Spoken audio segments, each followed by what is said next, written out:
عبداللہ بن سخبرہ نے کہا، میں نے حضرت ابن مسعود رضی اللہ تعالیٰ عنہ سے سنا، کہہ رہے تھے رسول اللہ صلی اللہ علیہ وسلم نے مجھے تشہد سکھایا، میری ہتھیلی آپ کی دونوں ہتھیلیوں کے درمیان تھی، بالکل اسی طرح جیسے آپ مجھے قرآنی سورت کی تعلیم دیتے تھے، اور انہوں نے یعنی ابن سخبرہ نے تشہد اسی طرح بیان کیا جس طرح سابقہ راویوں نے بیان کیا۔ صحیح مسلم حدیث نمبر 901۔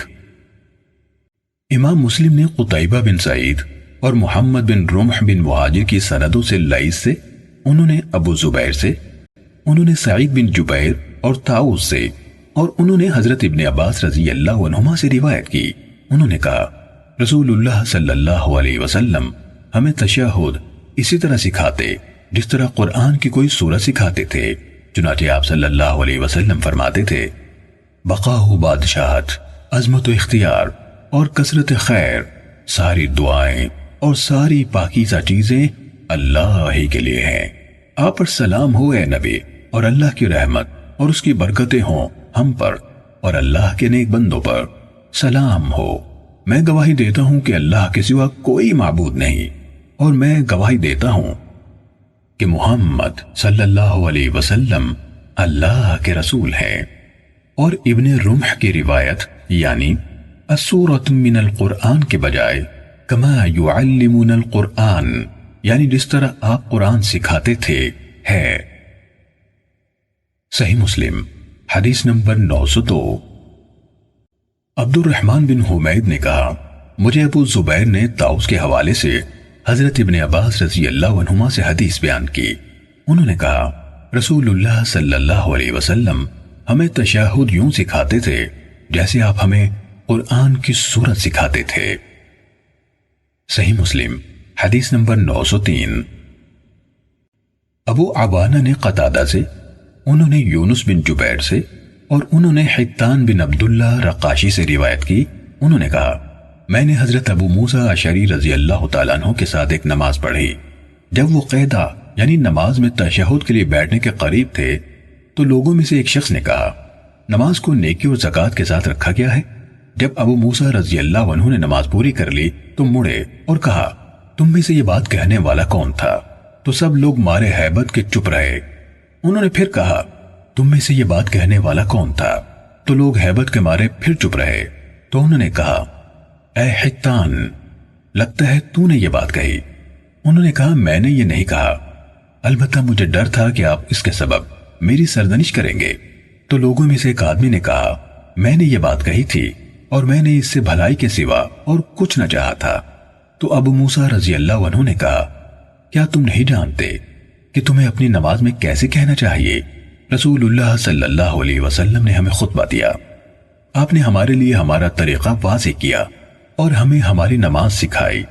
آپ صلی اللہ علیہ وسلم نے فرمایا جب تم نماز پڑھو تو اپنی صفوں کو سیدھا کرو، پھر تم میں سے ایک شخص تمہاری امامت کرائے، جب وہ تکبیر کہے تو تم تکبیر کہو، اور جب وہ غیر المغضوب علیہم ولا الضالین کہے تو تم آمین کہو، اللہ تمہاری دعا قبول فرمائے گا۔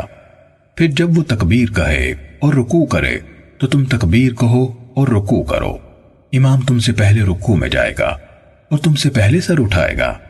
پھر رسول اللہ صلی اللہ علیہ وسلم نے فرمایا تو مقتدی کی طرف سے رکوع میں جانے کی یہ تاخیر اس تاخیر کا بدل ہوگی جو رکوع سے سر اٹھانے میں ہوگی، اور جب امام سمع اللہ لمن حمیدہ کہے تو تم اللہم ربنا لک الحمد کہو، اللہ تمہاری بات سنے گا، کیونکہ اللہ تعالیٰ نے اپنے نبی صلی اللہ علیہ وسلم کی زبان سے فرمایا ہے اللہ نے اسے سن لیا جس نے اس کی حمد بیان کی۔ اور جب امام تکبیر کہے اور سجدہ کرے تو تم تکبیر کہو اور سجدہ کرو، امام تم سے پہلے سجدہ کرے گا اور تم سے پہلے سر اٹھائے گا۔ پھر رسول اللہ صلی اللہ علیہ وسلم نے فرمایا تو یہ تاخیر اس تاخیر کا بدل ہوگی، اور جب وہ قیدے میں ہو تو تمہارا پہلا بول یہ ہو بقا و بادشاہت، اختیار و عظمت، سب پاک چیزیں اور ساری دعائیں اللہ کے لیے ہیں۔ اے نبی، آپ پر سلام اور اللہ کی رحمت اور اس کی برکتیں ہوں ہم پر اور اللہ کے نیک بندوں پر سلام ہو۔ میں گواہی دیتا ہوں کہ اللہ کے سوا کوئی معبود نہیں اور میں گواہی دیتا ہوں کہ محمد صلی اللہ علیہ وسلم اس کے بندے اور رسول ہیں۔ صحیح مسلم حدیث نمبر 904۔ ابو اسامہ نے سعید بن ابی عروبہ سے حدیث بیان کی، نیز معاذ بن ہشام نے اپنے والد سے حدیث بیان کی، اسی طرح جریر نے سلیمان تیمی سے خبر دی۔ ان سب یعنی ابن ابی عروبہ، ہشام اور سلیمان نے قتادہ سے اسی سابقہ حدیث کے معنی روایت کی۔ البتہ قتادہ سے سلیمان اور ان سے جریر کی بیان کردہ حدیث میں یہ اضافہ ہے، جب امام پڑھے تو تم غور سے سنو۔ اور ابو عوانہ کے شاگرد کامل کے حدیث کے علاوہ ان میں سے کسی کے حدیث میں اللہ عز و جل نے اپنے نبی صلی اللہ علیہ وسلم کی زبان سے فرمایا ہے، اللہ نے اسے سن لیا، جس نے اس کی حمد کی کہ الفاظ نہیں ہیں۔ ابو اسحاق نے کہا، ابو نضر کے بھانجے ابو بکر نے اس حدیث کے متعلق بات کی تو امام مسلم نے کہا، آپ کو سلیمان سے بڑا حافظ چاہیے۔ اس پر ابو بکر نے امام مسلم سے کہا، ابو ہریرہ رضی اللہ عنہ کی حدیث؟ پھر ابو بکر نے کہا، وہ صحیح ہے، یعنی یہ اضافہ کہ جب امام پڑھے تو تم خاموش رہو۔ امام مسلم نے جواباً کہا، وہ میرے نزدیک بھی صحیح ہے۔ تو ابو بکر نے کہا، آپ نے اسے یہاں کیوں نہ رکھا، یعنی درج کیوں نہ کیا؟ امام مسلم نے جواباً کہا، ہر وہ چیز جو میرے نزدیک صحیح ہے میں نے اسے یہاں نہیں رکھا، یہاں میں نے صرف ان احادیث کو رکھا جن کی صحت پر انہوں یعنی محدثین نے اتفاق کیا ہے۔ صحیح مسلم حدیث نمبر 905۔ قتادہ کے ایک اور شاگرد معمر نے اسی سند کے ساتھ مذکورہ بالا حدیث روایت کی اور اپنی حدیث میں کہا، چنانچہ اللہ نے اپنے نبی صلی اللہ علیہ وسلم کی زبان سے فیصلہ کر دیا کہ اللہ نے اسے سن لیا، جس نے اس کی حمد بیان کی، یعنی قول کے بجائے قضا کا لفظ روایت کیا۔ صحیح مسلم حدیث نمبر 906۔ نعیم بن عبداللہ مجمر سے روایت ہے کہ محمد بن عبداللہ بن زید انصاری نے، یعنی محمد کے والد عبداللہ بن زید، یہ وہی ہیں جن کو نماز کے لیے اذان خواب میں دکھائی گئی تھی، انہیں ابو مسعود انصاری رضی اللہ عنہ کے متعلق بتایا کہ انہوں نے کہا، ہم سعد بن عبادہ رضی اللہ عنہ کی مجلس میں تھے کہ رسول اللہ صلی اللہ علیہ وسلم ہمارے پاس تشریف لائے۔ چنانچہ بشیر بن سعد رضی اللہ تعالیٰ عنہ نے آپ سے عرض کی، اللہ کے رسول، اللہ تعالیٰ نے ہمیں آپ پر درود بھیجنے کا حکم دیا ہے، تو ہم آپ پر درود کیسے بھیجیں؟ انہوں نے کہا، اس پر رسول اللہ صلی اللہ علیہ وسلم خاموش ہو گئے، حتیٰ کہ ہم نے تمنا کی کہ انہوں نے آپ سے یہ سوال نہ کیا ہوتا۔ پھر رسول اللہ صلی اللہ علیہ وسلم نے فرمایا، کہو، اے اللہ رحمت فرما محمد صلی اللہ علیہ وسلم اور محمد صلی اللہ علیہ وسلم کی آل پر، جیسے تو نے رحمت فرمائی ابراہیم علیہ السلام کی آل پر، اور برکت نازل فرما محمد صلی اللہ علیہ وسلم اور محمد صلی اللہ علیہ وسلم کی آل پر، جیسے تو نے سب جہانوں میں برکت نازل فرمائی ابراہیم علیہ السلام کی آل پر۔ بلا شبہ تو سزاوار حمد ہے، عظمتوں والا ہے، اور سلام اسی طرح ہے جیسے تم پہلے جان چکے ہو۔ صحیح مسلم حدیث نمبر 907۔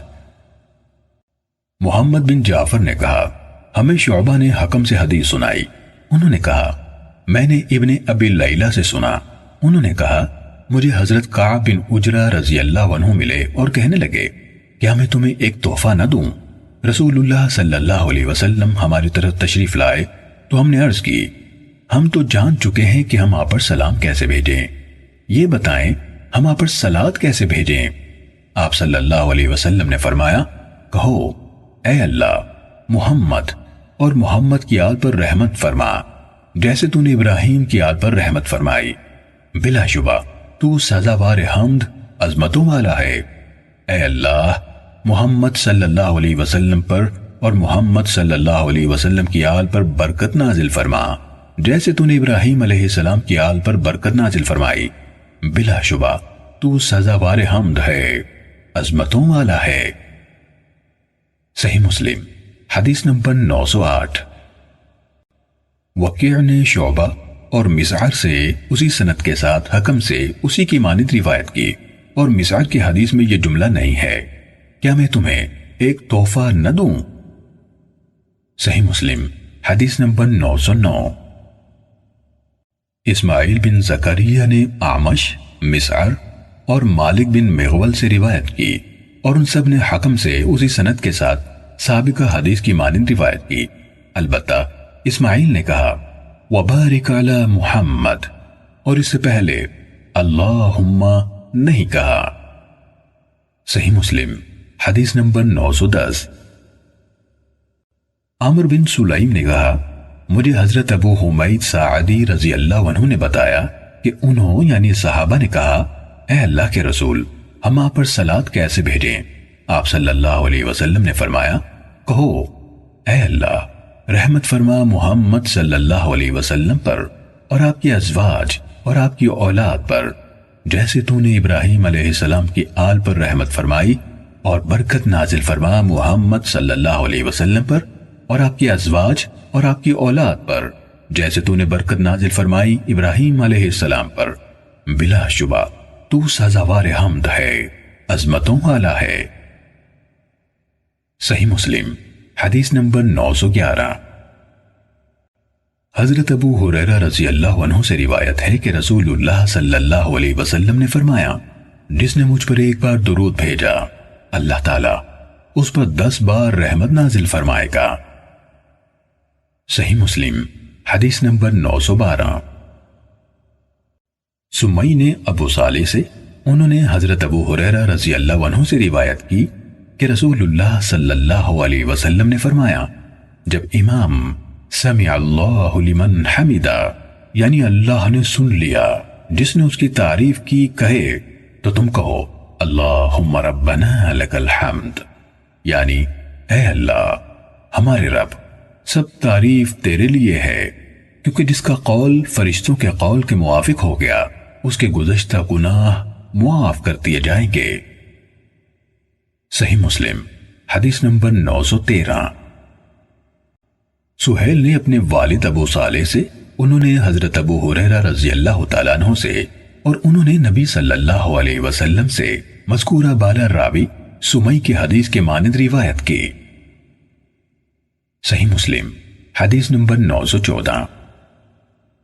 مالک نے ابن شہاب سے انہوں نے سعید بن مسیب اور ابو سلمہ بن عبد الرحمن سے روایت کی کہ ان دونوں نے حضرت ابو ہریرہ رضی اللہ عنہ سے روایت کی کہ رسول اللہ صلی اللہ علیہ وسلم نے فرمایا جب امام آمین کہے تو تم بھی آمین کہو، کیونکہ جس کی آمین فرشتوں کی آمین سے موافق ہو جائے گی اس کے سابقہ گناہ معاف کر دیے جائیں گے۔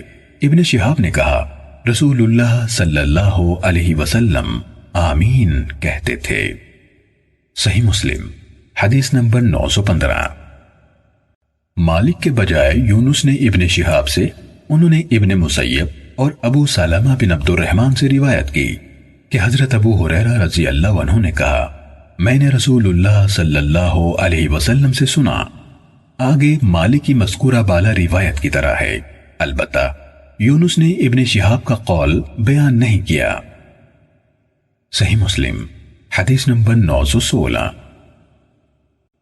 ابو یونس یعنی سلیم بن جبیر نے حضرت ابو ہریرہ رضی اللہ عنہ سے حدیث بیان کی کہ رسول اللہ صلی اللہ علیہ وسلم نے فرمایا جب تم میں سے کوئی نماز میں آمین کہے اور فرشتے آسمان میں آمین کہیں اور ایک آمین دوسرے کے موافق ہو جائے تو اس کے پچھلے گناہ معاف کر دیے جاتے ہیں۔ صحیح مسلم حدیث نمبر 917۔ حضرت ابو ہریرہ رضی اللہ عنہ کے ایک اور شاگرد اعرج کے حوالے سے روایت ہے کہ ابو ہریرہ رضی اللہ عنہ نے کہا رسول اللہ صلی اللہ علیہ وسلم نے فرمایا جب تم میں سے ایک شخص آمین کہے اور فرشتے آسمان میں آمین کہیں اور آمین دوسرے کے موافق ہو جائے تو اس شخص کے پچھلے گناہ معاف کر دیے جاتے ہیں۔ صحیح مسلم حدیث نمبر 918۔ حمام بن منبہ نے ابو ہریرہ رضی اللہ تعالیٰ عنہ سے اور انہوں نے نبی صلی اللہ علیہ وسلم سے اسی گزشتہ حدیث کی طرح حدیث بیان کی۔ صحیح مسلم حدیث نمبر 919۔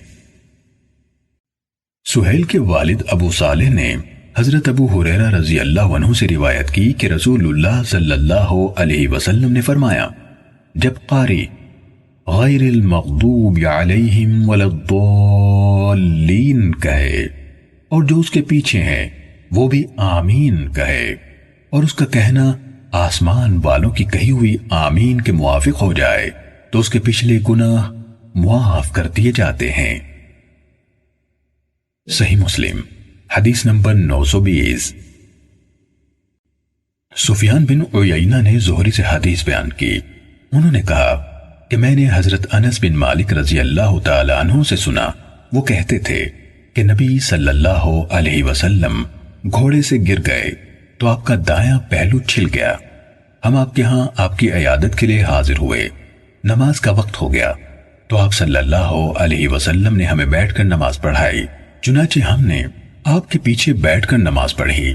پھر جب آپ نے نماز پوری کی تو فرمایا، امام اسی لیے بنایا گیا کہ اس کی اقتداء کی جائے، چنانچہ جب وہ تکبیر کہے تو تم تکبیر کہو، جب وہ سجدہ کرے تو تم سجدہ کرو، جب وہ سر اٹھائے تو تم سر اٹھاؤ، اور جب وہ سمیع اللہ لمن حمیدہ یعنی اللہ نے اسے سن لیا جس نے اس کی حمد بیان کی کہے تو تم ربنا لک الحمد یعنی اے ہمارے رب تیری ہی لیے سب تعریف ہے کہو، اور جب وہ بیٹھ کر نماز پڑھے تو تم بھی بیٹھ کر نماز پڑھو۔ صحیح مسلم حدیث نمبر 921۔ سفیان کے بجائے لیث نے ابن شہاب زہری سے، انہوں نے حضرت انس بن مالک رضی اللہ تعالیٰ عنہ سے روایت کی کہ رسول اللہ صلی اللہ علیہ وسلم گھوڑے سے گر گئے اور آپ کا ایک پہلو چھل گیا تو آپ صلی اللہ علیہ وسلم نے ہمیں بیٹھ کر نماز پڑھائی، آگے سابقہ حدیث کی طرح بیان کیا۔ صحیح مسلم حدیث نمبر 922۔ یونس نے ابن شہاب زہری سے روایت کی، انہوں نے کہا مجھے حضرت انس رضی اللہ عنہ نے خبر دی کہ رسول اللہ صلی اللہ علیہ وسلم گھوڑے سے گر گئے اور آپ کا دایاں پہلو چھل گیا، پھر ان دونوں حضرات یعنی سفیان اور لیث کی روایت کے مانند روایت کی، البتہ یونس نے یہ اضافہ کیا، اور جب وہ یعنی امام کھڑا ہو کر نماز پڑھے تو تم بھی کھڑے ہو کر نماز پڑھو۔ صحیح مسلم حدیث نمبر 923۔ مالک بن انس نے زہری سے اور انہوں نے حضرت انس بن مالک رضی اللہ تعالیٰ عنہ سے روایت کی کہ رسول اللہ صلی اللہ علیہ وسلم گھوڑے پر سوار ہوئے اور اس سے گر پڑے، اس سے آپ کا دایاں پہلو چھل گیا، آگے مذکورہ بالا تینوں راویوں کی طرح روایت کی، اور اس میں بھی یہ ہے جب وہ امام کھڑا ہو کر نماز پڑھے تو تم بھی کھڑے ہو کر نماز پڑھو۔ صحیح مسلم حدیث نمبر 924۔ معمر نے زہری سے روایت کی، انہوں نے کہا مجھے حضرت انس رضی اللہ عنہ نے خبر دی کہ نبی صلی اللہ علیہ وسلم گھوڑے سے گر پڑے جس سے آپ کا دایاں پہلو چھل گیا، آگے سابقہ حدیث کے مانند حدیث بیان کی، اس میں یونس اور مالک والا اضافہ نہیں ہے۔ صحیح مسلم حدیث نمبر 925۔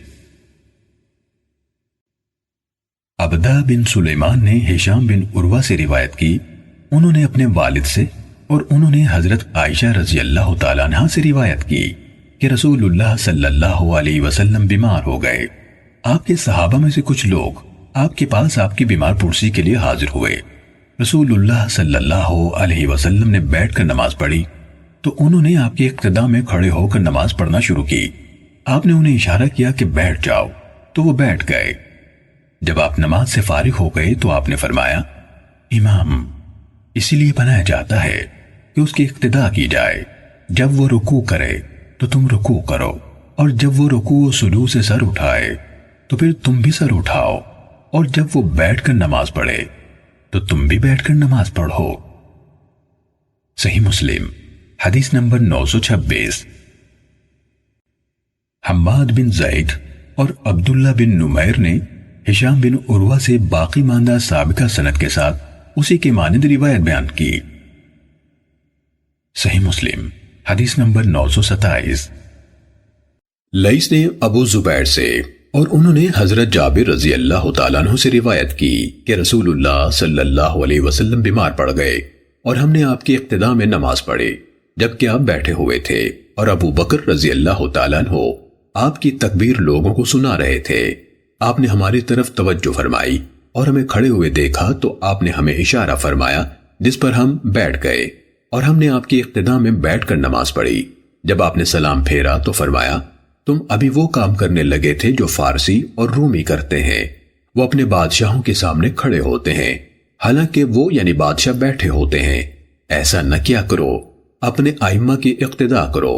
امام اگر کھڑا ہو کر نماز پڑھے تو تم بھی کھڑے ہو کر نماز پڑھو، اور اگر وہ بیٹھ کر نماز پڑھے تو تم بھی بیٹھ کر نماز پڑھو۔ صحیح مسلم حدیث نمبر 928۔ حضرت جابر رضی اللہ تعالیٰ عنہ سے روایت ہے کہ رسول اللہ صلی اللہ علیہ وسلم نے ہمیں نماز پڑھائی اور ابو بکر رضی اللہ تعالیٰ عنہ آپ کے پیچھے تھے۔ جب رسول اللہ صلی اللہ علیہ وسلم تکبیر کہتے تو ابو بکر رضی اللہ تعالیٰ عنہ بھی تکبیر کہتے تاکہ ہمیں سنائیں، پھر لیس کی مذکورہ بالا روایت کی طرح بیان کیا۔ صحیح مسلم حدیث نمبر 929۔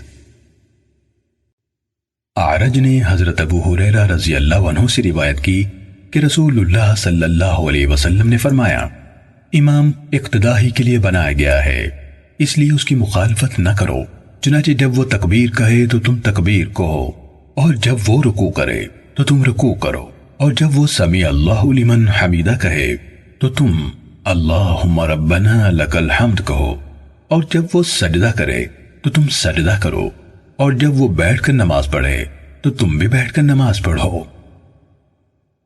صحیح مسلم حدیث نمبر 930۔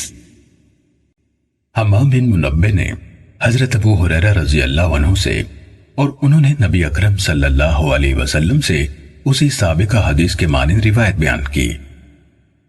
صحیح مسلم حدیث نمبر 931۔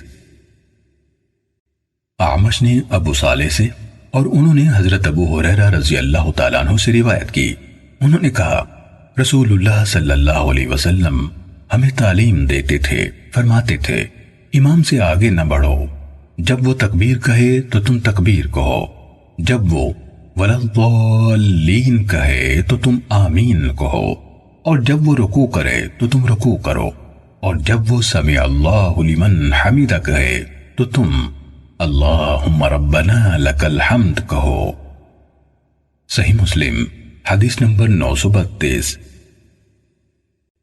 سہیل بن ابی صالح نے اپنے والد ابو صالح سے، انہوں نے حضرت ابو ہریرہ رضی اللہ تعالیٰ عنہ سے اور انہوں نے نبی صلی اللہ علیہ وسلم سے اسی سابقہ حدیث کے ہم معنی روایت کی، سوائے اس حصے کے جب وہ وَلَضَّالِّينَ کہے تو تم آمین کہو، اور یہ حصہ بڑھایا اور تم اس سے پہلے سر نہ اٹھاؤ۔ صحیح مسلم حدیث نمبر 933۔ ابو القمہ نے حضرت ابو ہریرہ رضی اللہ تعالیٰ عنہ سے سنا، کہہ رہے تھے رسول اللہ صلی اللہ علیہ وسلم نے فرمایا، یقیناً امام ایک ڈھال ہے، یعنی تم اس کے پیچھے پیچھے رہو، چنانچہ جب وہ بیٹھ کر نماز پڑھے تو تم بھی بیٹھ کر نماز پڑھو، اور جب وہ سمیع اللہ لمن حمیدہ کہے تو تم اللہم ربنا لک الحمد کہو، کیونکہ جب زمین والے کا کہا ہوا آسمان والوں کے کہنے کے موافق ہو جائے گا تو اس کے سابقہ گناہ بخش دیے جائیں گے۔ صحیح مسلم حدیث نمبر 934۔ ابو القمہ کے بجائے ابو ہریرہ رضی اللہ تعالیٰ عنہ کے آزاد کردہ غلام ابو یونس نے حدیث بیان کی، کہا میں نے ابو ہریرہ رضی اللہ تعالیٰ عنہ کو رسول اللہ صلی اللہ علیہ وسلم سے روایت کرتے سنا کہ آپ صلی اللہ علیہ وسلم نے فرمایا، امام اس لیے بنایا گیا ہے کہ اس کی پیروی کی جائے، جب وہ تکبیر کہے تو تم تکبیر کہو، اور جب وہ رکوع کرے تو تم رکوع کرو، اور جب وہ سمیع اللہ لمن حمیدہ کہے تو تم اللہم ربنا لک الحمد کہو، اور جب وہ کھڑا ہو کر نماز پڑھے تو تم بھی کھڑے ہو کر پڑھو، اور جب وہ بیٹھ کر پڑھے تو تم بھی سب کے سب بیٹھ کر نماز پڑھو۔ صحیح مسلم حدیث نمبر 935۔ موسیٰ بن ابی عائشہ نے عبیداللہ بن عبداللہ سے روایت کی، انہوں نے کہا میں حضرت عائشہ رضی اللہ تعالیٰ عنہ کی خدمت میں حاضر ہوا اور ان سے کہا کیا آپ مجھے رسول اللہ صلی اللہ علیہ وسلم کی بیماری کے بارے میں نہیں بتائیں گے؟ انہوں نے کہا کیوں نہیں؟ جب بیماری کے سبب نبی صلی اللہ علیہ وسلم کے حرکات و سکنات بوجھل ہونے لگے تو آپ نے فرمایا کیا لوگوں نے نماز پڑھ لی؟ ہم نے عرض کی اللہ کے رسول نہیں، وہ سب آپ کا انتظار کر رہے ہیں۔ آپ صلی اللہ علیہ وسلم نے فرمایا میرے لیے بڑے تشت میں پانی رکھو۔ ہم نے پانی رکھا تو آپ نے غسل فرمایا، پھر آپ نے اٹھنے کی کوشش کی تو آپ پر بے ہوشی طاری ہو گئی، پھر آپ کو افاقہ ہوا تو فرمایا کیا لوگوں نے نماز پڑھ لی؟ ہم نے کہا نہیں اللہ کے رسول، وہ آپ کے منتظر ہیں۔ آپ صلی اللہ علیہ وسلم نے فرمایا میرے لیے بڑے تشت میں پانی رکھو۔ ہم نے رکھا تو آپ نے غسل فرمایا، پھر آپ اٹھنے لگے تو آپ پر غشی طاری ہو گئی، پھر ہوش میں آئے تو فرمایا کیا لوگوں نے نماز پڑھ لی ہے؟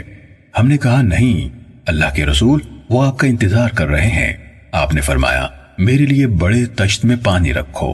ہم نے رکھا تو آپ نے غسل فرمایا، پھر اٹھنے لگے تو بے ہوش ہو گئے، پھر ہوش میں آئے تو فرمایا کیا لوگوں نے نماز پڑھ لی؟ ہم نے کہا نہیں اللہ کے رسول، وہ رسول اللہ کا انتظار کر رہے ہیں۔ حضرت عائشہ رضی اللہ تعالی عنہ نے فرمایا لوگ مسجد میں اکٹھے بیٹھے ہوئے عشاء کی نماز کے لیے رسول اللہ صلی اللہ علیہ وسلم کا انتظار کر رہے تھے۔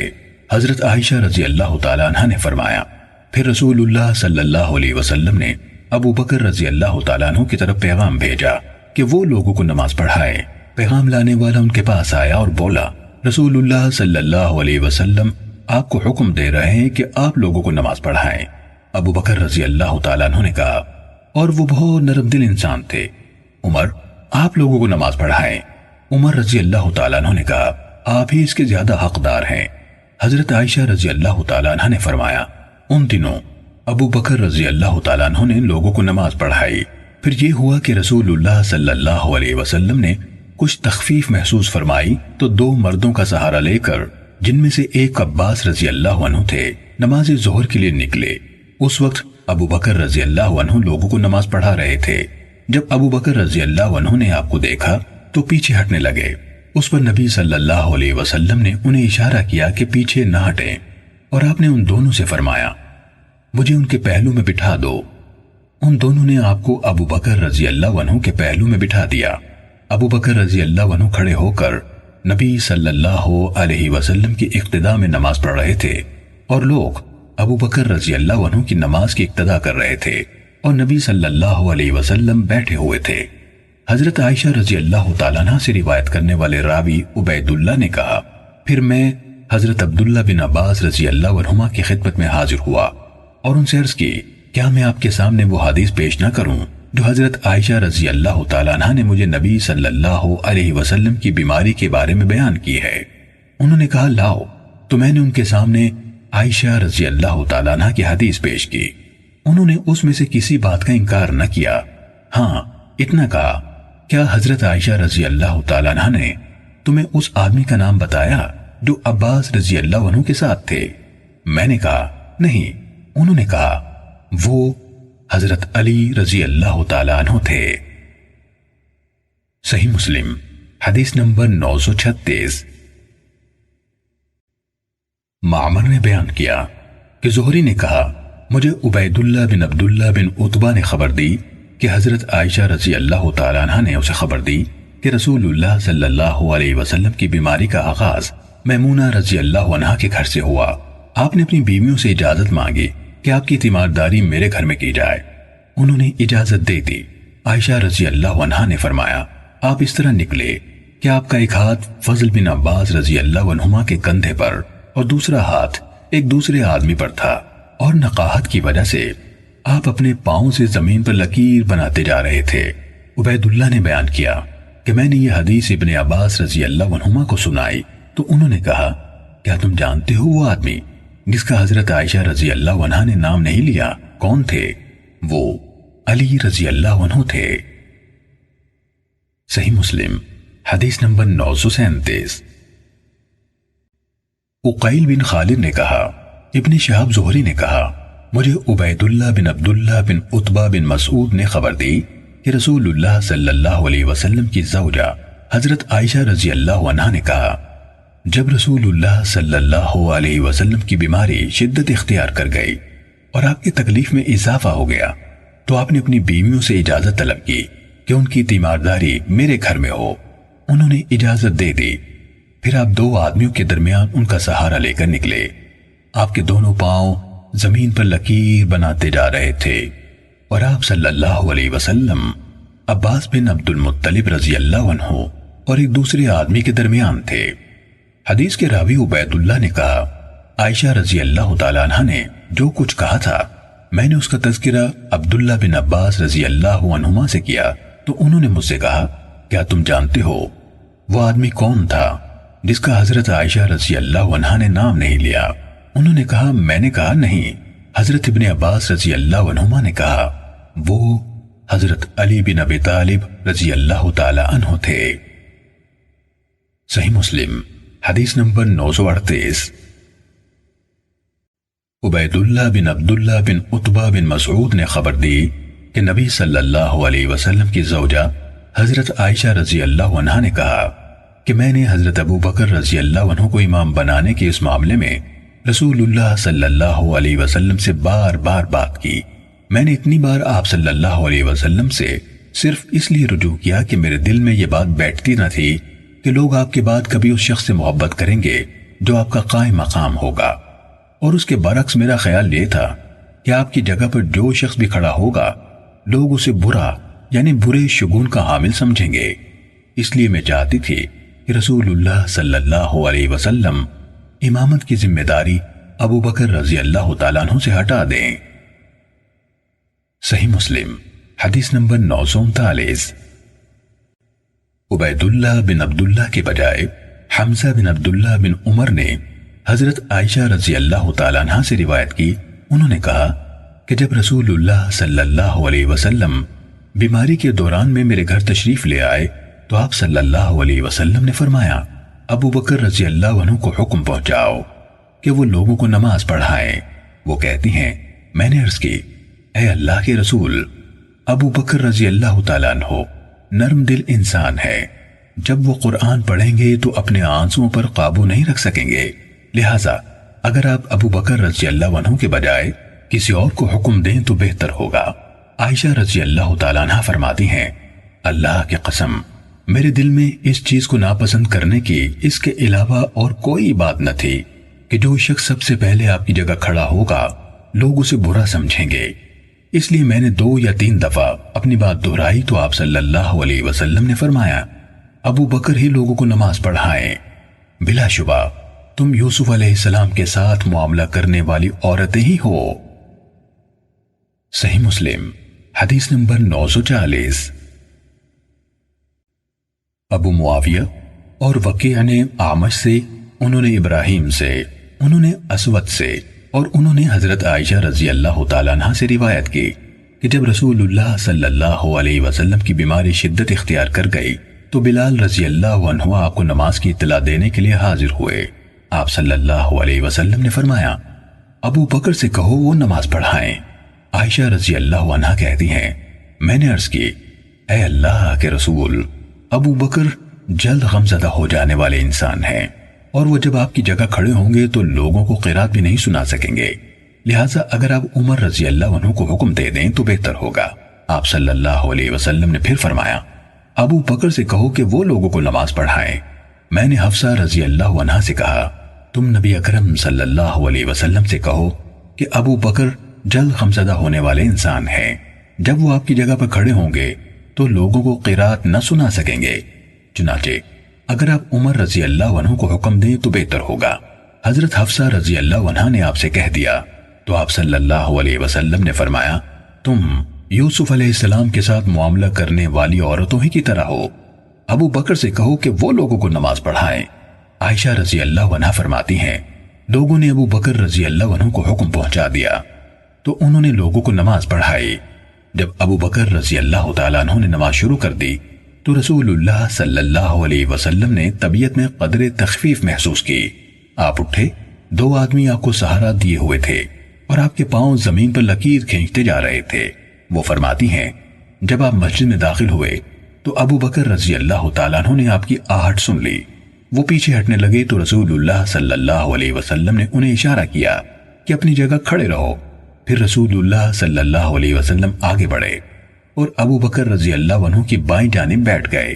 عائشہ رضی اللہ تعالیٰ عنہ فرماتی ہیں کہ رسول اللہ صلی اللہ علیہ وسلم بیٹھ کر لوگوں کو نماز پڑھا رہے تھے اور ابو بکر رضی اللہ عنہ کھڑے ہو کر۔ ابو بکر رضی اللہ عنہ رسول اللہ صلی اللہ علیہ وسلم کی نماز کی اقتدا کر رہے تھے اور لوگ ابو بکر رضی اللہ عنہ کی اقتدا کر رہے تھے۔ صحیح مسلم حدیث نمبر 941۔ علی بن مسہر اور عیسیٰ بن یونس نے اعمش سے اسی سند کے ساتھ مذکورہ بالا روایت بیان کی۔ ان دونوں کی حدیث میں ہے کہ جب رسول اللہ صلی اللہ علیہ وسلم اس مرض میں مبتلا ہوئے جس میں آپ نے وفات پائی، ابن مسہر کی روایت میں ہے کہ رسول اللہ صلی اللہ علیہ وسلم کو لایا گیا، یہاں تک کہ انہیں ابو بکر رضی اللہ عنہ کے پہلو میں بٹھا دیا گیا۔ رسول اللہ صلی اللہ علیہ وسلم لوگوں کو نماز پڑھا رہے تھے اور ابو بکر رضی اللہ عنہ لوگوں کو تکبیر سنا رہے تھے۔ عیسیٰ کی روایت میں ہے رسول اللہ صلی اللہ علیہ وسلم بیٹھ گئے اور لوگوں کو نماز پڑھانے لگے۔ ابو بکر رضی اللہ تعالیٰ عنہ آپ کے پہلو میں تھے اور لوگوں کو آپ کی تکبیر سنا رہے تھے۔ صحیح مسلم حدیث نمبر 942۔ ایک اور سند کے ساتھ ہشام نے اپنے والد عروہ سے روایت کی اور انہوں نے حضرت عائشہ رضی اللہ تعالیٰ عنہ سے روایت کی۔ انہوں نے فرمایا رسول اللہ صلی اللہ علیہ وسلم نے اپنی بیماری میں ابو بکر رضی اللہ عنہ کو حکم دیا کہ وہ لوگوں کو نماز پڑھائیں، تو وہ ان کو نماز پڑھاتے رہے۔ عروہ نے کہا پھر رسول اللہ صلی اللہ علیہ وسلم نے اپنی طبیعت میں کچھ ہلکا پن محسوس کیا تو آپ صلی اللہ علیہ وسلم باہر تشریف لائے۔ اس وقت ابو بکر رضی اللہ عنہ لوگوں کو امامت کروا رہے تھے۔ جب ابو بکر رضی اللہ عنہ نے آپ کو دیکھا تو پیچھے ہٹنے لگے۔ رسول اللہ صلی اللہ علیہ وسلم نے انہیں اشارہ کیا کہ جیسے ہو ویسے ہی رہو۔ رسول اللہ صلی اللہ علیہ وسلم ابو بکر رضی اللہ عنہ کے برابر ان کے پہلو میں بیٹھ گئے تو ابو بکر رضی اللہ تعالیٰ عنہ رسول اللہ صلی اللہ علیہ وسلم کی امامت میں نماز ادا کر رہے تھے اور لوگ ابو بکر رضی اللہ عنہ کی اقتداء میں نماز پڑھ رہے تھے۔ صحیح مسلم حدیث نمبر 943۔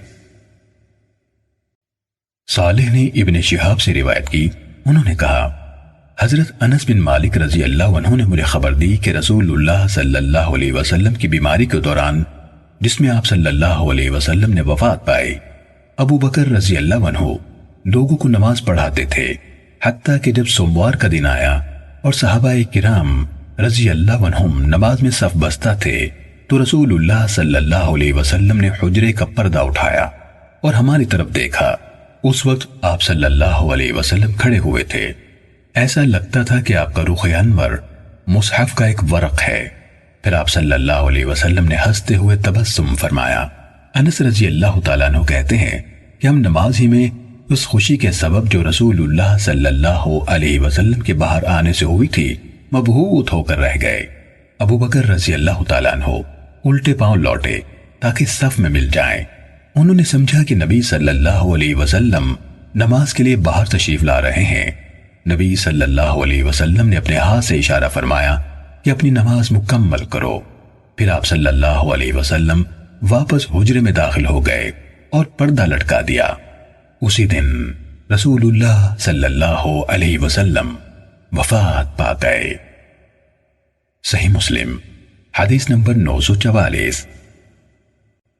سفیان بن عیینہ نے ابن شہاب زہری سے، انہوں نے حضرت انس رضی اللہ تعالیٰ عنہ سے روایت کی، کہا رسول اللہ صلی اللہ علیہ وسلم کی طرف میں نے جو آخری نظر ڈالی وہ اس طرح تھی کہ سوموار کے دن آپ صلی اللہ علیہ وسلم نے حجرے کا پردہ اٹھایا، جس طرح اوپر واقعہ بیان ہوا ہے۔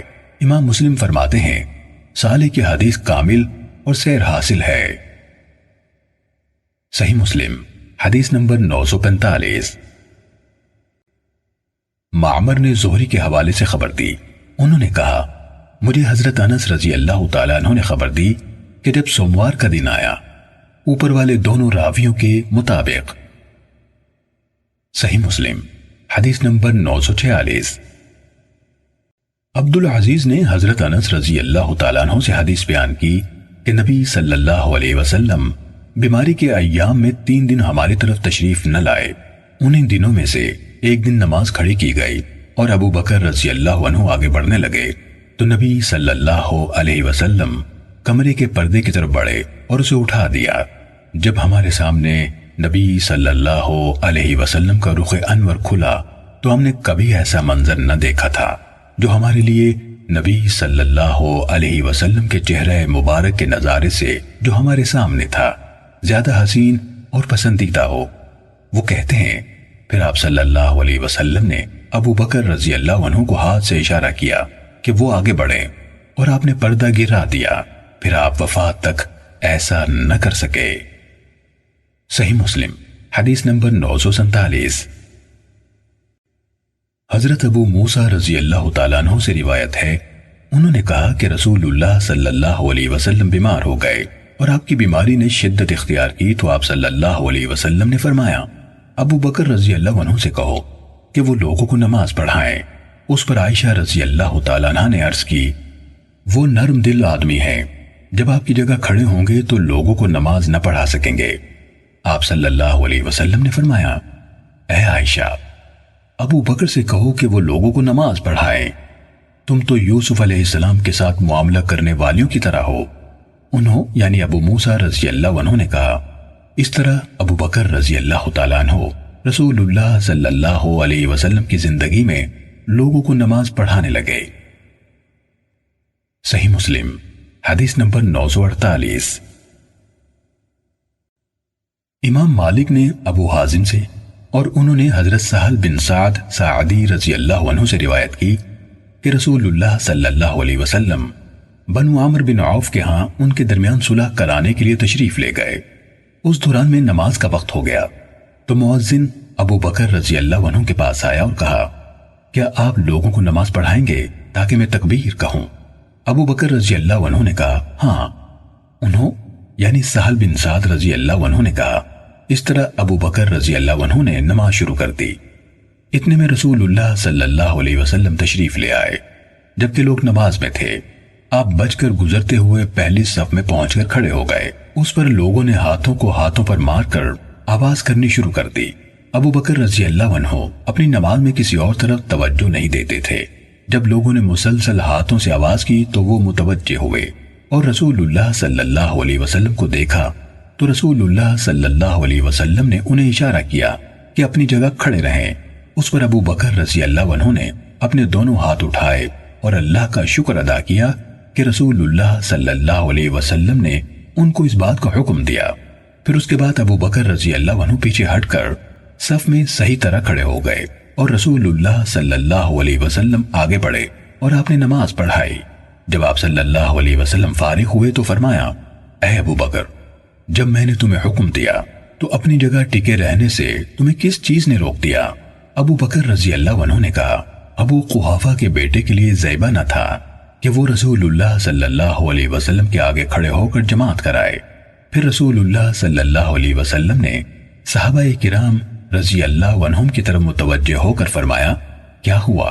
میں نے تم لوگوں کو دیکھا کہ تم بہت تالیاں بجا رہے تھے۔ جب نماز میں تمہیں کوئی ایسی بات پیش آ جائے جس پر توجہ دلانا ضروری ہو تو سبحان اللہ کہو۔ جب کوئی سبحان اللہ کہے گا تو اس کی طرف توجہ کی جائے گی۔ ہاتھ پر ہاتھ مارنا صرف عورتوں کے لیے ہے۔ صحیح مسلم حدیث نمبر 949۔ عبدالعزیز بن ابی حازم اور یعقوب بن عبد الرحمن القادری دونوں نے ابو حازم سے اور انہوں نے سہل بن سعد رضی اللہ تعالیٰ عنہ سے امام مالک کی روایت کی طرح روایت بیان کی۔ ان دونوں کی حدیث میں یہ ہے کہ ابو بکر رضی اللہ تعالیٰ عنہ نے اپنے دونوں ہاتھ بلند کیے، اللہ تعالیٰ کا شکریہ ادا کیا اور الٹے پاؤں واپس ہوئے حتیٰ کہ صف میں آ کھڑے ہوئے۔ صحیح مسلم حدیث نمبر 950۔ عبید اللہ نے ابو حازم سے اور انہوں نے حضرت سہل بن سعد ساعدی رضی اللہ تعالیٰ عنہ سے روایت کی۔ انہوں نے کہا کہ نبی صلی اللہ علیہ وسلم قبیلہ بنو عامر بن عوف کے درمیان صلح کرانے تشریف لے گئے۔ آگے مذکورہ بالا راویوں کے مانند حدیث بیان کی۔ اور اس میں یہ اضافہ کیا کہ رسول اللہ صلی اللہ علیہ وسلم آئے اور صفوں کو چیرتے ہوئے پہلی صف کے قریب کھڑے ہو گئے۔ اس میں یہ الفاظ بھی ہیں کہ ابو بکر رضی اللہ عنہ الٹے پاؤں پیچھے لوٹ آئے۔ صحیح مسلم حدیث نمبر 951۔ عباد بن زیاد کو عروہ بن مغیرہ بن شعبہ نے خبر دی کہ مغیرہ بن شعبہ رضی اللہ تعالیٰ عنہ نے انہیں بتایا کہ وہ رسول اللہ صلی اللہ علیہ وسلم کے ساتھ غزوہ تبوک میں شریک ہوئے۔ مغیرہ نے کہا، صبح کی نماز سے پہلے رسول اللہ صلی اللہ علیہ وسلم قضاء حاجت کے لیے باہر نکلے اور میں نے آپ کے ہمراہ پانی کا ایک برتن اٹھا لیا۔ جب رسول اللہ صلی اللہ علیہ وسلم میری طرف لوٹے تو میں برتن سے آپ کے ہاتھوں پر پانی ڈالنے لگا۔ آپ نے اپنے دونوں ہاتھ 3 بار دھوئے، پھر اپنا چہرہ دھویا، اس کے بعد اپنے دونوں ہاتھوں سے جبہ نکالنے لگے۔ جبے کی دونوں آستینیں تنگ ہوئیں تو آپ صلی اللہ علیہ وسلم نے اپنے ہاتھ جبے کے اندر کر لیے، حتیٰ کہ آپ نے اپنے بازو جبے کے نیچے سے نکال لیے اور دونوں ہاتھ کوہنیوں تک دھوئے، پھر اپنے دونوں موزوں پر مسح کر کے وضو مکمل کیا، پھر آپ آگے بڑھے۔ مغیرہ رضی اللہ عنہ نے کہا، میں بھی آپ کے ساتھ آگے بڑھا، یہاں تک کہ ہم نے لوگوں کو اس حال میں پایا کہ وہ عبد الرحمن بن عوف رضی اللہ تعالیٰ عنہ کو آگے کر چکے تھے۔ انہوں نے نماز پڑھائی اور رسول اللہ صلی اللہ علیہ وسلم کو 2 رکعتوں میں سے ایک ملی۔ آپ صلی اللہ علیہ وسلم نے آخری رکعت لوگوں کے ساتھ ادا کی۔ چنانچہ جب حضرت عبد الرحمن بن عوف رضی اللہ عنہ نے سلام پھیرا تو رسول اللہ صلی اللہ علیہ وسلم اپنی نماز کی تکمیل کے لیے کھڑے ہو گئے۔ اس بات نے مسلمانوں کو گھبراہٹ میں مبتلا کر دیا اور انہوں نے کثرت سے سبحان اللہ کہنا شروع کر دیا۔ جب نبی صلی اللہ علیہ وسلم نے اپنی نماز پوری کر لی تو ان کی طرف متوجہ ہوئے اور فرمایا، تم نے اچھا کیا، یا فرمایا تم نے ٹھیک کیا۔ آپ نے ان کی تحسین فرمائی کہ انہوں نے وقت پر نماز پڑھ لی تھی۔ صحیح مسلم حدیث نمبر 952۔ اسماعیل بن محمد بن سعد نے حمزہ بن مغیرہ سے روایت کی جو عباد کی روایت کی طرح ہے۔ اس میں یہ بھی ہے کہ مغیرہ رضی اللہ عنہ نے کہا، میں نے عبد الرحمن بن عوف رضی اللہ عنہ کو پیچھے کرنا چاہا تو نبی صلی اللہ علیہ وسلم نے فرمایا، اسے آگے رہنے دو۔ صحیح مسلم حدیث نمبر 953۔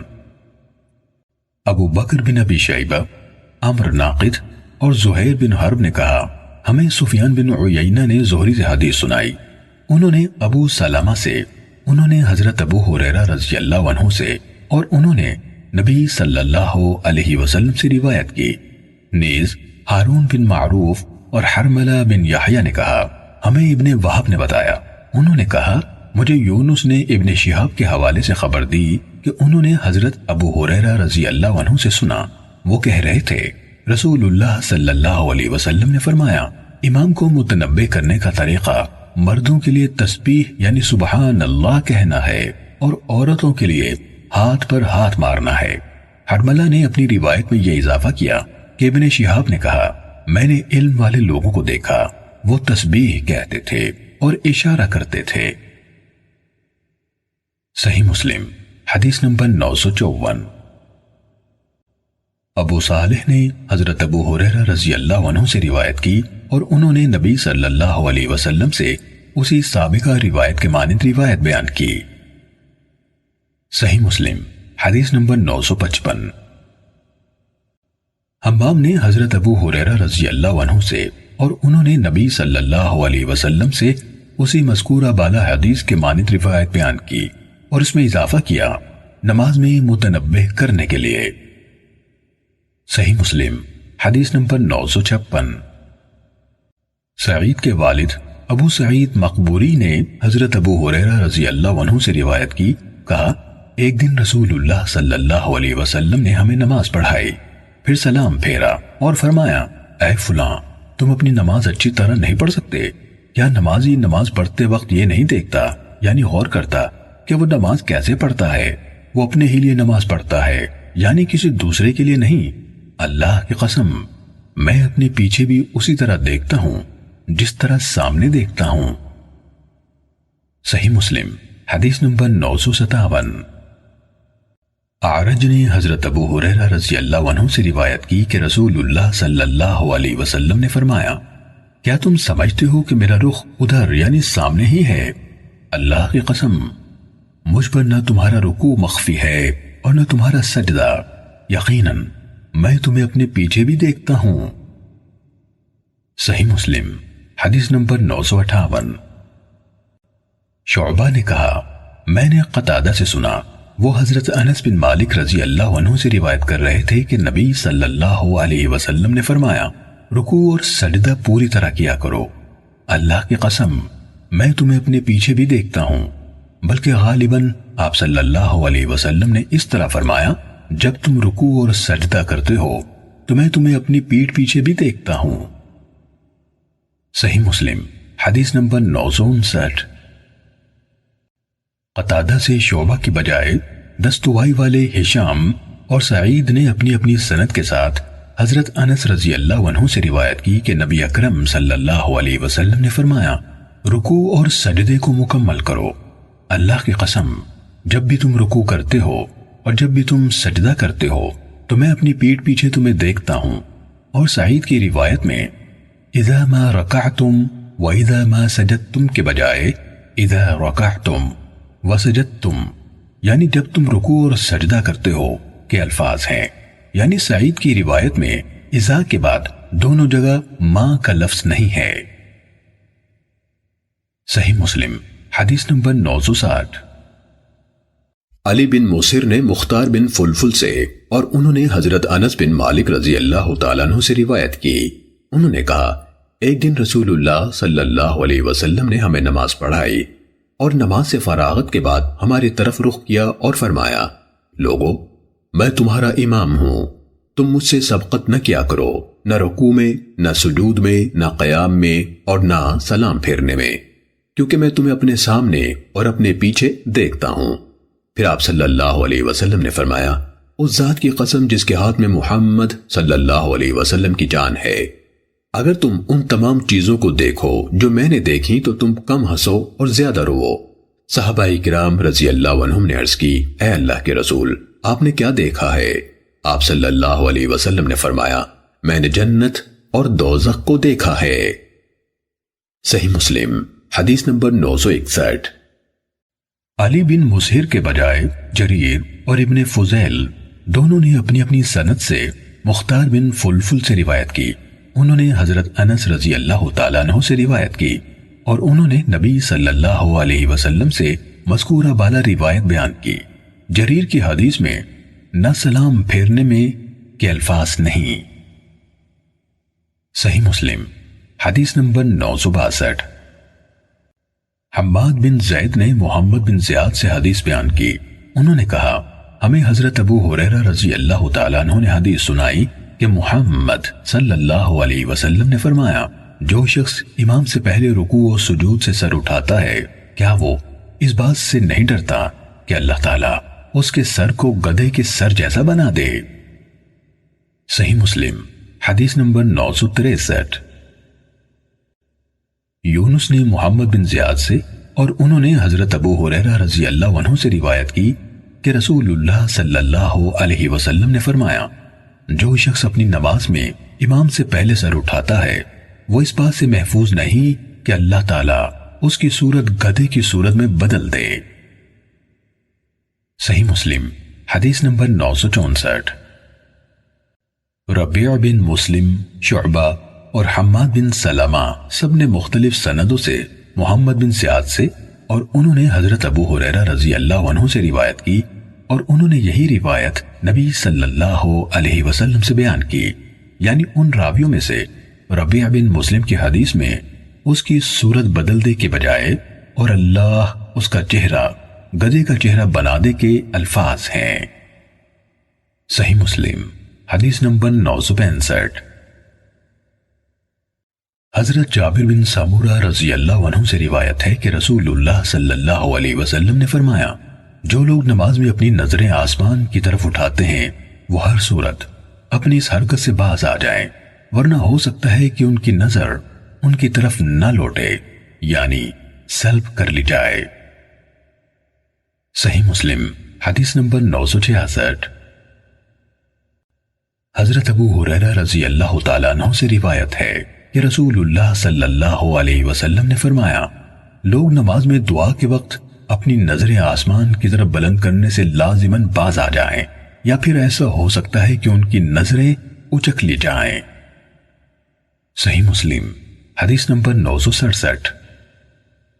ابو معاویہ نے اعمش سے، انہوں نے مسیب بن رافع سے، انہوں نے تمیم بن طرفہ سے، اور انہوں نے حضرت جابر بن سمورہ رضی اللہ عنہما سے روایت کی۔ انہوں نے کہا کہ رسول اللہ صلی اللہ علیہ وسلم نکل کر ہمارے پاس تشریف لائے اور فرمایا، کیا وجہ ہے کہ میں تمہیں نماز میں اس طرح ہاتھ اٹھاتے دیکھ رہا ہوں جیسے وہ بدکتے ہوئے سرکش گھوڑوں کی دمیں ہوں، یعنی ہاتھ اٹھا کر دائیں بائیں گھوڑے کی دم کی طرح کیوں ہلاتے ہو؟ دیکھیے حدیث نمبر 970 اور 971۔ نماز میں پرسکون رہو۔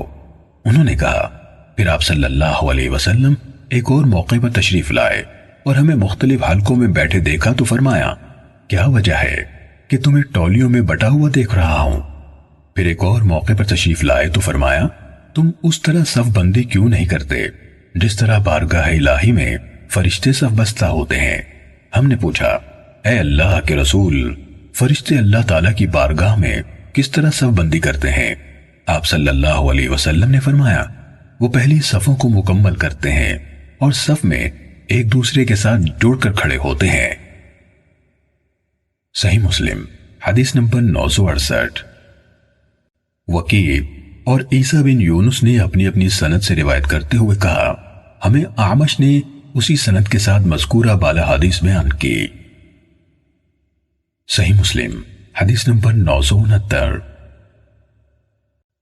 مسعر نے کہا، مجھ سے عبید اللہ ابن قبطیہ نے حضرت جابر بن سمورہ رضی اللہ عنہ سے روایت بیان کی۔ انہوں نے کہا کہ جب ہم رسول اللہ صلی اللہ علیہ وسلم کے ساتھ نماز پڑھتے تو ہم کہتے، السلام علیکم ورحمت اللہ، السلام علیکم ورحمت اللہ، اور انہوں نے اپنے ہاتھ سے دونوں جانب اشارہ کیا۔ چنانچہ رسول اللہ صلی اللہ علیہ وسلم نے فرمایا، اپنے ہاتھوں کے ساتھ اشارہ کیوں کرتے ہو جیسے وہ بدکتے ہوئے سرکش گھوڑوں کی دمیں ہوں؟ تم میں سے ہر ایک کے لیے بس یہی کافی ہے کہ اپنے ہاتھ اپنی ران پر رکھے، پھر اپنے بھائی کو سلام کرے جو دائیں جانب ہے اور جو بائیں جانب ہے۔ صحیح مسلم حدیث نمبر 970۔ فرات قزاز نے عبید اللہ سے اور انہوں نے حضرت جابر بن سمورہ رضی اللہ عنہ سے روایت کی، کہا، میں نے رسول اللہ صلی اللہ علیہ وسلم کے ساتھ نماز پڑھی۔ ہم لوگ جب سلام پھیرتے تو ہاتھوں کے اشارے سے السلام علیکم، السلام علیکم کہتے تھے۔ رسول اللہ صلی اللہ علیہ وسلم نے ہماری طرف دیکھا اور فرمایا، کیا وجہ ہے کہ تم ہاتھوں سے اس طرح اشارہ کرتے ہو جیسے وہ بدکتے ہوئے سرکش گھوڑوں کی دمیں ہوں؟ تم میں سے کوئی جب سلام پھیرے تو اپنے ساتھی کی طرف رخ کرے اور ہاتھ سے اشارہ نہ کرے۔ صحیح مسلم حدیث نمبر 971۔ عبداللہ بن ادریس، ابو معاویہ اور وکیع نے اعمش سے روایت کی۔ انہوں نے عمارہ بن عمیر تیمی سے، انہوں نے ابو معمر سے، اور انہوں نے حضرت ابو مسعود رضی اللہ عنہ سے روایت کی۔ انہوں نے کہا، رسول اللہ صلی اللہ علیہ وسلم نماز میں ہمیں برابر کھڑا کرنے کے لیے ہمارے کندھوں کو ہاتھ لگا کر فرماتے، برابر ہو جاؤ اور جدا جدا کھڑے نہ ہو کہ اس سے تمہارے دل باہم مختلف ہو جائیں گے۔ برابر برابر ہو جاؤ اور جدا جدا کھڑے نہ ہو کہ اس سے تمہارے دل باہم مختلف ہو جائیں۔ میرے ساتھ تم میں سے پختہ عقل والے دانش مند کھڑے ہوں، اور ان کے بعد وہ جو دانش مندی میں ان کے قریب ہوں، پھر وہ جو ان کے قریب ہوں۔ ابو مسعود رضی اللہ عنہ نے فرمایا، آج تم ایک دوسرے سے شدید ترین اختلاف رکھتے ہو۔ صحیح مسلم حدیث نمبر 972۔ جریر، عیسیٰ بن یونس اور سفیان بن عیینہ نے اعمش سے باقی ماندہ اسی سند کے ساتھ مذکورہ بالا روایت بیان کی۔ صحیح مسلم حدیث نمبر 973۔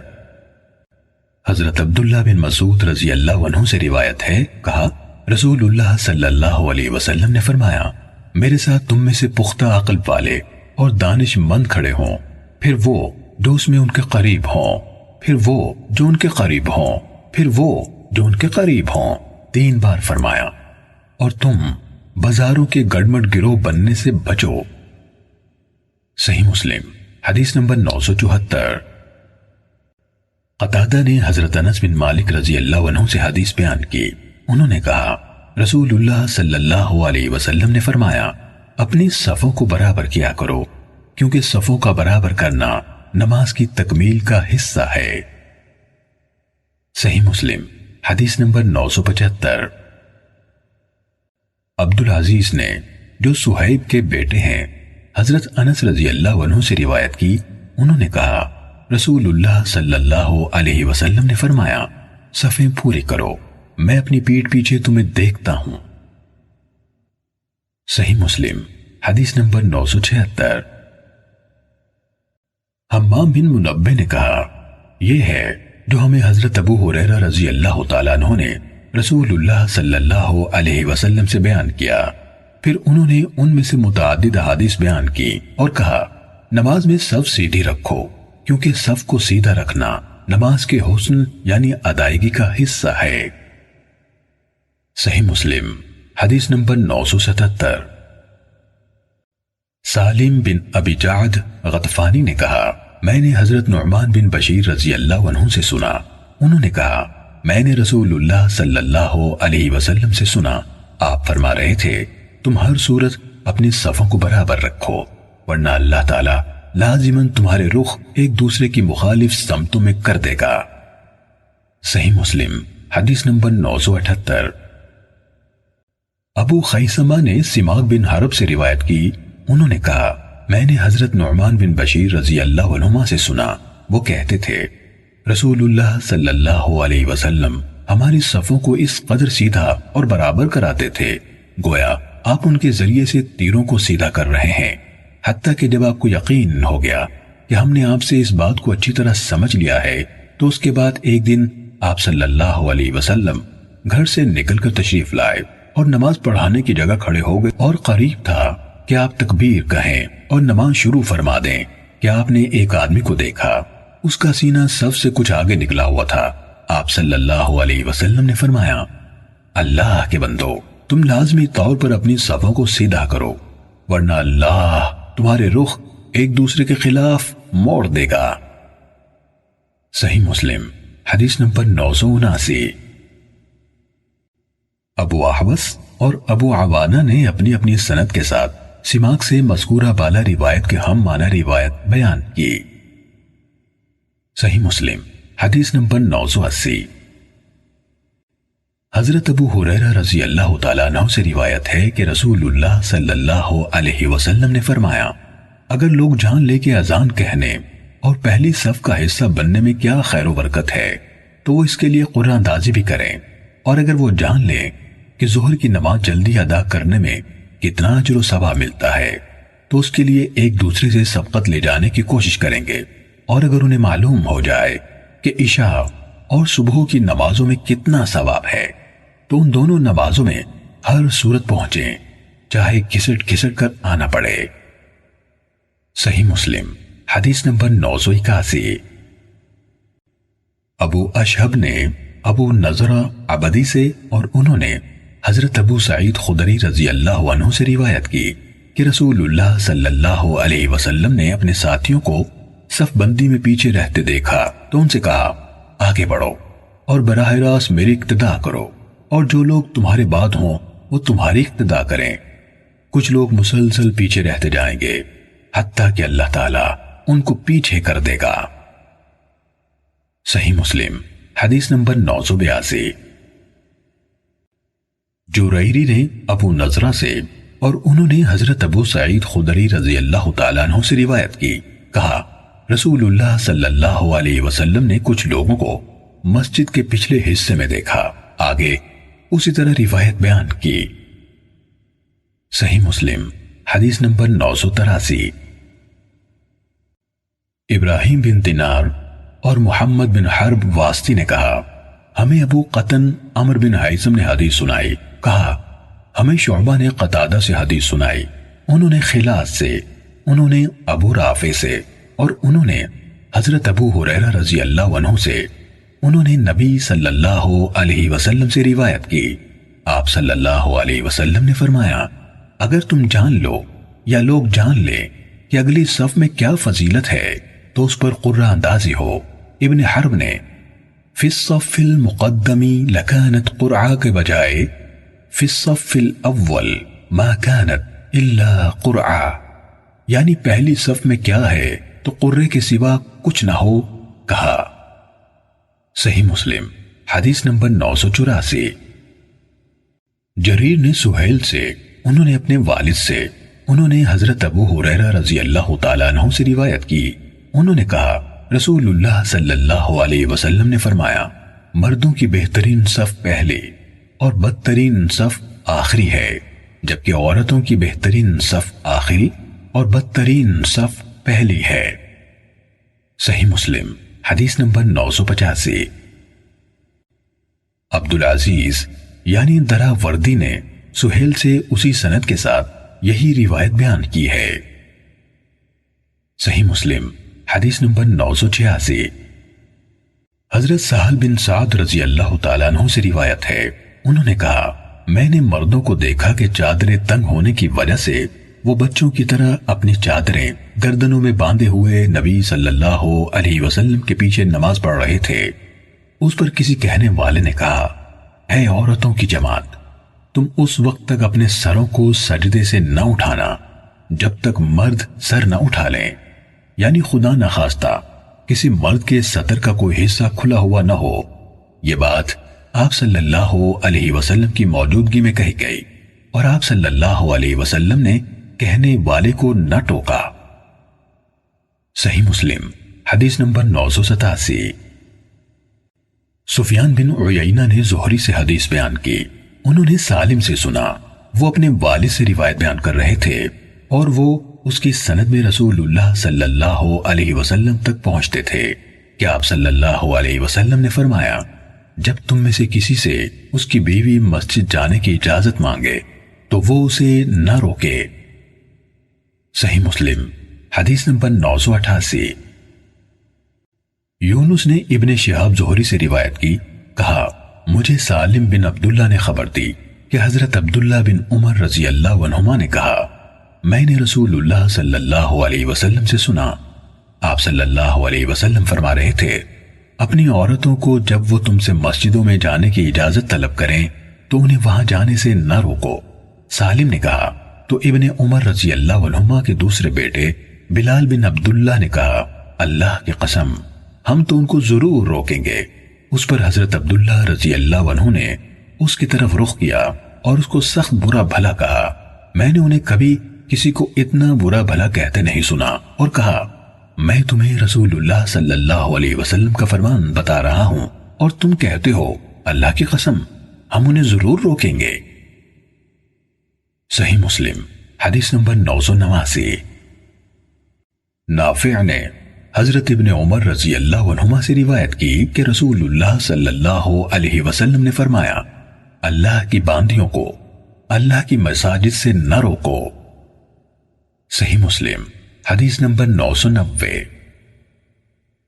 حنزلہ نے کہا میں نے سالم سے سنا کہہ رہے تھے میں نے حضرت ابن عمر رضی اللہ عنہما سے سنا وہ کہتے تھے کہ انہوں نے رسول اللہ صلی اللہ علیہ وسلم سے سنا آپ فرما رہے تھے جب تمہاری عورتیں تم سے مساجد میں جانے کی اجازت مانگے تو انہیں اجازت دے دو۔ صحیح مسلم حدیث نمبر 991۔ ابو معاویہ نے اعمش سے، انہوں نے مجاہد سے اور انہوں نے حضرت ابن عمر رضی اللہ عنہما سے روایت کی، انہوں نے کہا رسول اللہ صلی اللہ علیہ وسلم نے فرمایا رات کو عورتوں کو مسجدوں میں جانے سے نہ روکو۔ تو عبداللہ بن عمر رضی اللہ عنہما کے ایک بیٹے نے کہا ہم ان کو نہیں چھوڑیں گے کہ وہ جائیں اور اسے خرابی اور بگاڑ کا ذریعہ بنا لیں۔ مجاہد نے کہا ابن عمر رضی اللہ عنہما نے اسے سخت ڈانٹا اور کہا میں کہتا ہوں رسول اللہ صلی اللہ علیہ وسلم نے فرمایا اور تو کہتا ہے کہ ہم انہیں نہیں چھوڑیں گے۔ صحیح مسلم حدیث نمبر 992۔ دوسرے شاگرد عیسیٰ نے اعمش سے اسی سند کے ساتھ اسی کے مانند خبر دی۔ صحیح مسلم حدیث نمبر 993۔ اعمش کے بجائے عمر بن دینار جو حمی نے مجاہد سے، اور انہوں نے حضرت ابن عمر رضی اللہ عنہما سے روایت کی، انہوں نے کہا رسول اللہ صلی اللہ علیہ وسلم نے فرمایا عورتوں کو رات کے وقت مسجدوں کی طرف نکلنے کی اجازت دو۔ تو ان کے بیٹے نے، جس کو واقد کہا جاتا تھا، کہا تب وہ اس کو خرابی و بگاڑ بنا لیں گے۔ مجاہد نے کہا ابن عمر رضی اللہ عنہما نے اس کے سینے پر مارا اور کہا میں تمہیں رسول اللہ صلی اللہ علیہ وسلم سے حدیث سنا رہا ہوں اور تو کہتا ہے نہیں۔ صحیح مسلم حدیث نمبر 994۔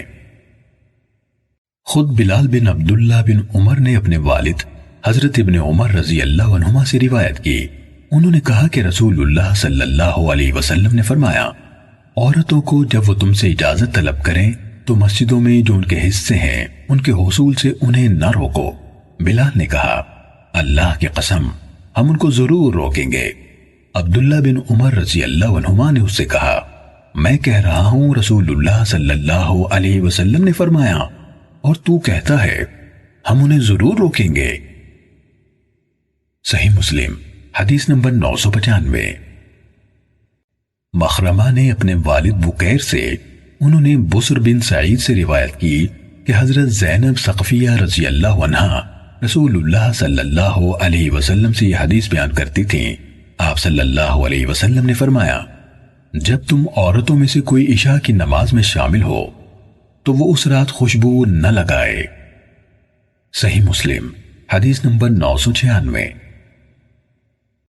مخرمہ کے بجائے محمد بن اجلان نے بکیر بن عبداللہ بن اشج سے، انہوں نے بسر بن سعید سے، انہوں نے حضرت عبداللہ بن مسعود رضی اللہ تعالیٰ عنہ کی بیوی زینب رضی اللہ تعالیٰ عنہ سے روایت کی کہ رسول اللہ صلی اللہ علیہ وسلم نے ہمیں حکم دیا تھا جب تم میں سے کوئی مسجد میں جائے تو وہ خوشبو کو ہاتھ نہ لگائے۔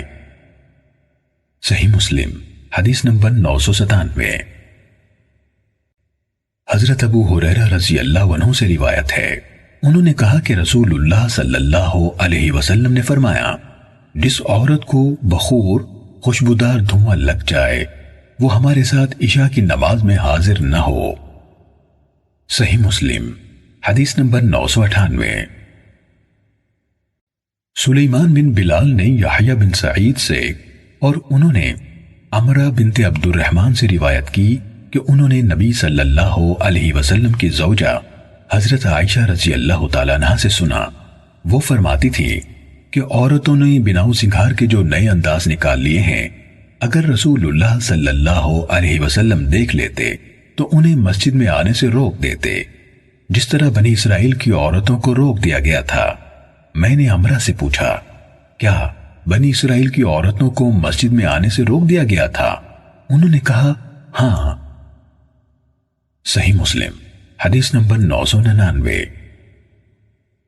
سلیمان بن بلال کے بجائے عبد الوہاب ثقفی، سفیان بن عیینہ، ابو خالد احمر اور عیسیٰ بن یونس سبھی نے یحییٰ بن سعید سے باقی ماندہ اسی سند کے ساتھ اسی کے مانند حدیث روایت کی ہے۔ صحیح مسلم حدیث نمبر 1000۔